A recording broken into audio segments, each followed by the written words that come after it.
जरा सोचिए दोस्तों, अगर एक दिन धरती का अंत हो जाए, सब कुछ खामोश हो जाए, तो क्या इंसानियत खुद को बचा पाएगी? और इसी सवाल का जवाब खोजने निकले थे दो जांबाज एस्ट्रोनॉट्स, जिन्होंने मौत से नहीं किस्मत से भी जंग लड़ी। साल था 2045। अंतरराष्ट्रीय स्पेस स्टेशन के रेडियो पर एक महिला की टूटी हुई आवाज आती है। अगर कोई ये रिकॉर्ड सुन रहा है तो जान लो, हम अभी भी जिंदा हैं। क्या कोई हमें सुन सकता है? पर कोई जवाब नहीं आता। फिर कहानी लौटती है आधे घंटे पीछे, जहां लग्रेंज पॉइंट L2 पर, जो धरती से 1.5 मिलियन किलोमीटर दूर है, उसके चारों तरफ काली स्याही जैसा वैक्यूम है। कमांडर एलेक्स कार्टर और doctor Martha Lee James Webb telescope के चारों ओर तैर रहे हैं। उनका मिशन है जेम्स वेब टेलीस्कोप के पास जाकर उसका नया क्वांटम सेंसर लगाना, जो उस अदृश्य ताकत को पढ़ सके जिसे इंसान डार्क एनर्जी कहता है। मार्था, एलेक्स, सेंसर की दिशा 94.2 डिग्री पर रखो। एलेक्स, अच्छा ठीक है, मैं करता हूं। अचानक टेलीस्कोप का पूरा ढांचा जगमगा उठता है। हजारों रोशनियां उसके सुनहरे पैनलों से टकराकर ब्रह्मांड के सन्नाटे में चमक फैलाती हैं। नीचे दूर एक छोटा नीला गोला, जीवित, शांत और अब भी सुंदर। मार्था, जानते हो एलेक्स, ये टेलीस्कोप जब बना था तब लोग इसे आंखें कहते थे। अब ये आंखें हमारी आखिरी उम्मीद बन गई हैं। एलेक्स मुस्कुराया, और हम वो दो पलकें हैं जो इसे खुला रखे हुए हैं। लेकिन तभी टेलीस्कोप के सेंसर्स अचानक असामान्य रीडिंग देने लगते हैं। स्पेस शटल का AI चेतावनी देता है, multiple asteroid approaching to the earth. Martha screen पर झूम करती है और देखती है हजारों एस्ट्रॉयड के छोटे छोटे टुकड़े, जिनकी स्पीड 40,000 किलोमीटर प्रति सेकंड से ज्यादा है, अर्थ के एटमॉस्फेयर में प्रवेश कर रहे हैं। उधर एलेक्स भी उस भयावह दृश्य को देखता है। वो बिना वक्त गंवाए जल्दी से शटल के भीतर लौट आता है।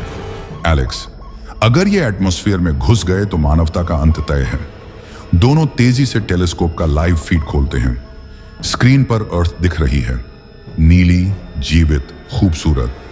लेकिन कुछ सेकंड में ही वो नीला रंग बदलने लगता है। धीरे धीरे हिस्से लाल चमक में तब्दील हो रहे हैं। पहले एक शहर, फिर एक महाद्वीप और फिर पूरा ग्रह। मार्था की आवाज कांप रही थी। एलेक्स, वहां लोग हैं, बच्चे हैं, ये तो सर्वनाश है। एलेक्स, हम कुछ नहीं कर सकते, बस देख सकते हैं। कुछ ही मिनटों में धरती एक जलते हुए गोले में बदल जाती है। नीले और सफेद बादलों की जगह अब सिर्फ लाल लपटें और राख तैर रही हैं। मार्था, ओह गॉड, हमारे लोग, हमारी पृथ्वी। एलेक्स, अब कोई नहीं बचा मार्था, कोई नहीं। और उस अंधेरे में L2 की ठंडी खामोशी में बस दो इंसान बचे हैं, गवाह बनकर अपने ही ग्रह के अंत के।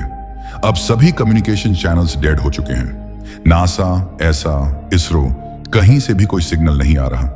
पूरा अंतरिक्ष मानो मौन हो गया हो।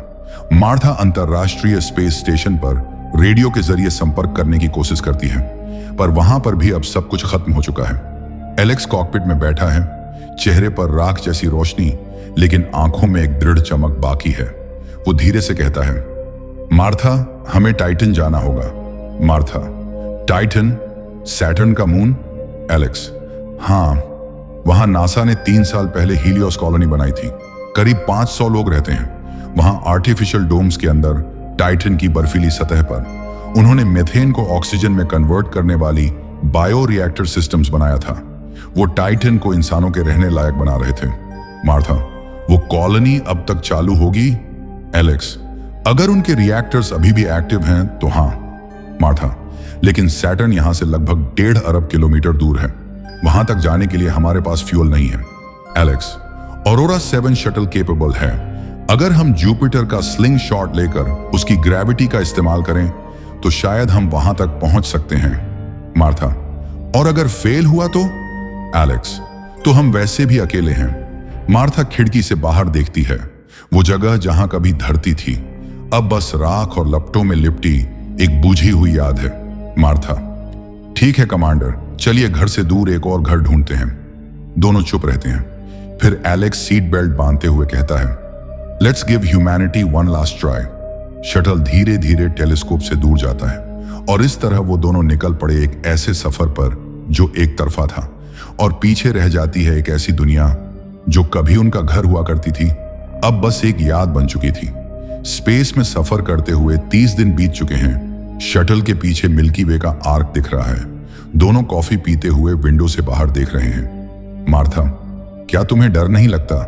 एलेक्स, डर? अब किससे? मौत पीछे छूट चुकी है, आगे सिर्फ सफर है। शटल धीरे धीरे बृहस्पति के विशाल ऑर्बिट में प्रवेश करती है। खिड़की से बाहर एक ऐसा दृश्य उभरता है जो किसी पेंटिंग से ज्यादा जीवित लगता है। एक महाकाय ग्रह बादलों की परतों में लिपटा, मानो कोई सोता हुआ देवता असहाय यूनिवर्स में करवट ले रहा हो। एआई अनाउंस करता है, preparing for gravitational assist. Alex कहता है, हम बृहस्पति के ऊपरी वायुमंडल के बहुत करीब जा रहे हैं, गलती की गुंजाइश नहीं। मार्था खिड़की से देखती है। जुपिटर के ग्रेट रेड स्पॉट के ऊपर प्लाज्मा लाइटनिंग डांस कर रही है। मार्था, यहां से देखने पर वो एक आंख जैसा लगता है। एलेक्स, शायद ब्रह्मांड हमें देख रहा है, पूछ रहा है इंसान फिर कहां जा रहा है। शिप अब लगभग 60 किलोमीटर प्रति सेकंड की स्पीड से जुपिटर के मैग्नेटोस्फीयर के किनारे से गुजरती है। शटल जुपिटर का ग्रेविटी असिस्ट पूरा करता है और एक भयंकर झटके के साथ सैटर्न की दिशा में तेजी से बढ़ चलती है। मार्था, हम बच गए। एलेक्स मुस्कुराता है। सिर्फ फिजिक्स ही नहीं, किस्मत भी हमारे साथ है। 3 महीने की यात्रा के बाद ऑरोरा 7 अब सैटर्न के सुनहरे रिंग सिस्टम के किनारे पहुंच चुका है। बाहर शांति है, एक ऐसी शांति जिसमें पूरी सृष्टि सांस रोके खड़ी लगती है। कुछ दिनों बाद शटल सैटर्न के ऑर्बिट में एंटर होने के लिए तैयार है। सब कुछ स्मूथ था, तभी अलार्म्स चीख उठते हैं। Coolant leak, left engine failure. लाल रोशनी कैबिन में फैलती है। मार्था की सांस अटक जाती है। एलेक्स बिना सोचे टूल किट उठाता है। मैं बाहर जा रहा हूं, अंदर से इसे ठीक नहीं किया जा सकता। एयरलॉक खुलता है। वह इंजन पैनल के पास पहुंचता है और रिपेयरिंग शुरू करता है। मार्था इनसाइड कैबिन से देखती है। उसका दिल तेजी से धड़क रहा होता है। मार्था, जल्दी करो। एलेक्स भारी सांसों में, बस 2 मिनट। आखिरकार कूलेंट लाइन फिर से सील हो जाती है। इंजन अब सही से काम करने लगता है। एलेक्स थककर मुस्कुराता है। वह शटल की ओर बढ़ता है, लेकिन तभी कहीं से एक बेहद छोटा लेकिन तेज एस्ट्रॉयड प्रकाश की रफ्तार जैसी गति से सीधे एलेक्स के सूट से टकराता है। एक चकाचौंध करने वाला ब्लास्ट होता है और एक पल में सब कुछ सफेद और फिर पूरी स्क्रीन काली हो जाती है। मार्था कई घंटे बाद बेहोशी से जागती है। मार्था धीमे स्वर में, एलेक्स, मैं यहीं हूं। एलेक्स का जवाब आता है। वो मुड़ती है। एलेक्स उसके पास बैठा है, घायल पर जिंदा। मार्था रोते हुए, मुझे लगा तुम। मैं कहां जा सकता हूं तुमसे दूर। एलेक्स उसका हाथ पकड़कर कहता है, मैं वादा करता हूं अब कहीं नहीं जाऊंगा। दोनों मिलकर नेविगेशन पैनल पर टाइटन का कोर्स सेट करते हैं। हर बीतते दिन के साथ टाइटन की दूरी घटती जाती है। 60वें दिन ऑरोरा 7 टाइटन के ऑर्बिट में पहुंचता है। शटल का शरीर पूरी जर्नी के घाव दिखा रहा होता है, स्क्रैचेस, डेंट्स और टूटे हुए सेंसर्स। लेकिन कॉकपिट के अंदर मार्था शटल को अपने नियंत्रण में रखती है। वो एलेक्स की ओर एक पल को देखती है। एलेक्स गहरी आवाज में, तुम कर सकती हो मार्था। क्या तुम यकीन करते हो मुझ पर? एलेक्स, मैं सिर्फ तुम पर करता हूं। उन शब्दों में ताकत थी। शटल डेंस मीथेन क्लाउड्स को चीरता हुआ टाइटन की बर्फीली सतह पर क्रैश लैंड करता है। टाइटन का आसमान धुंध से भरा है। सतह पर आइसी रॉक्स और दूर तक फैली मीथेन की बड़ी बड़ी झीलें हैं। दोनों शटल से बाहर निकलते हैं।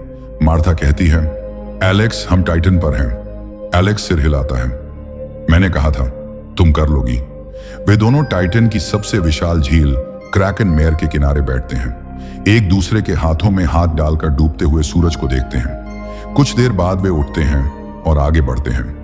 थोड़ी दूर चलने के बाद उन्हें कॉलोनी की धुंधली लाइट दिखाई देती है। एलेक्स, जल्दी चलो मार्था, हम मंजिल के करीब हैं। मार्था की सांस तेज हो जाती है, लेकिन जितना वे आगे बढ़ते हैं उतना एहसास होता है कॉलोनी अब भी उनसे बहुत दूर है।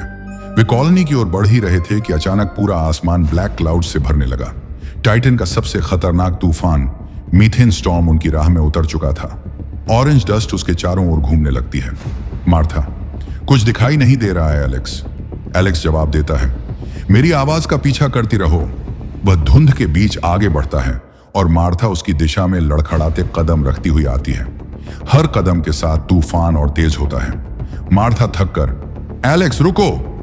एलेक्स, आगे बढ़ो मार्था, रुकने का वक्त नहीं है। मार्था की चाल धीमी पड़ने लगती है और आखिरकार वह घुटनों पर गिर पड़ती है। एलेक्स उसके पास आता है और उसे उठता है।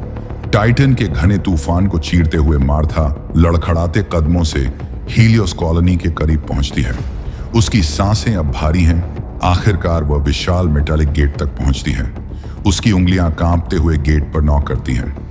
गेट का एआई उसे स्कैन करता है और फिर अंदर से रोबोटिक आवाज आती है, बायोलॉजिस्ट डॉक्टर मार्था ली, हीलियोस कॉलोनी में आपका स्वागत है।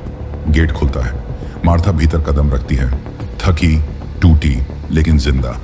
हीलियोस कॉलोनी की कमांडर वेगा मॉरिस उसके पास आती है और कहती है, हीलियोस बेस पर आपका स्वागत है डॉक्टर, लेकिन आप टाइटन तक पहुंची कैसे?